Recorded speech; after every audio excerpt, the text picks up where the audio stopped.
Il y a 50 ans aujourd'hui, l'une des figures sportives les plus célèbres du 20e siècle tirait sa révérence. Il y a eu de très grands athlètes dans le 20e siècle, tous sports confondus, là.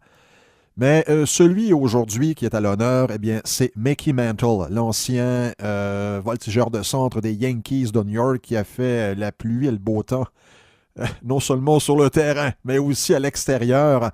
Oui, annonçait sa retraite. C'était le 1er mars 1969. Et c'était toute une époque qui se terminait avec lui, avec Mantle. Et je veux souligner aujourd'hui le départ de Mantle du baseball majeur. Mantle, lui, est décédé en 1995. Mais quel bonhomme, pas nécessairement quel joueur il a été, oui, il a été tout un joueur, mais quel personnalité il a été, parce que autant il a été incroyable sur le terrain, il a fait parler de lui sur le terrain, mais peut-être également autant à l'extérieur. Alors c'était une personnalité qui monopolisait l'attention et du côté des Yankees, là, il y a eu Babe Ruth, il y a eu Lou Gehrig, Joe DiMaggio et Mickey Mantle. Les quatre joueurs se sont succédés des années 20 jusqu'à la fin des années 60. C'est comme l'équivalent pour le Canadien. Alors, Maurice Richard, Jean Béliveau, Henri Richard, Guy Lafleur.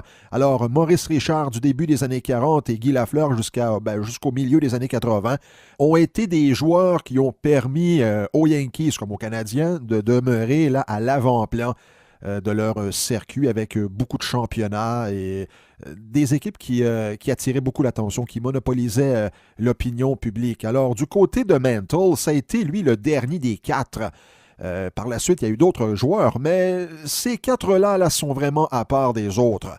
Il y a tellement de choses qu'on pourrait dire sur Mickey Mantle et Mantle Mick, oui, on l'appelait Mick, avait bien sûr ses admirateurs aux États-Unis, mais aussi au Québec.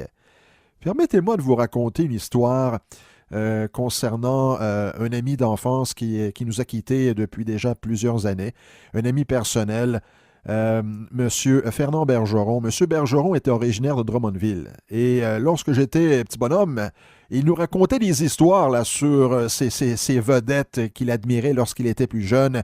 Et M. Bergeron aimait bien le baseball. Il nous disait souvent, lorsqu'il était tout petit, dans les années 50, début des années 60, à l'époque, lorsque les magasins fermaient, on laissait les téléviseurs allumés.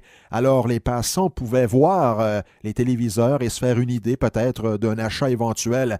Et M. Bergeron nous disait, moi, je demeurais debout devant le téléviseur. On avait l'image. Et je suivais les séries mondiales de cette façon-là. En octobre, souvent, c'était pas chaud, mais il demeurait devant le téléviseur pendant 2-3 heures pour regarder, entre autres, Mickey Mantle, son joueur fétiche, son idole d'enfance.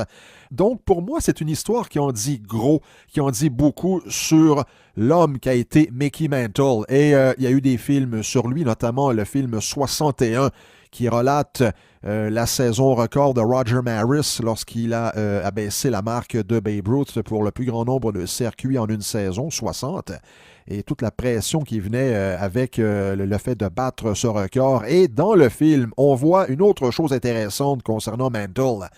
Il pouvait commettre les pires frasques. Il était toujours quand même admiré. Pourquoi? Il était tellement un homme incroyable sur le terrain. Alors, on le voit dans le film, un film réalisé par Billy Crystal, qui date quand même de plusieurs années. Et Mantle se paie du bon temps à l'époque. Et malgré cela, les journalistes l'admirent. La faune médiatique l'admirait, les amateurs l'admiraient. Alors, Mickey Mantle, tout un joueur, toute une personnalité, annonçait sa retraite en ce jour. C'était le 1er mars 1969. Et c'est le cas de le dire. Pour les Yankees, du moins, c'était la fin d'une époque, car les prochaines saisons allaient être beaucoup plus difficiles. Il faudra attendre un autre personnage mythique en la personne de Reggie Jackson, Mr. October, pour voir les Yankees revenir à l'avant-plan du baseball majeur.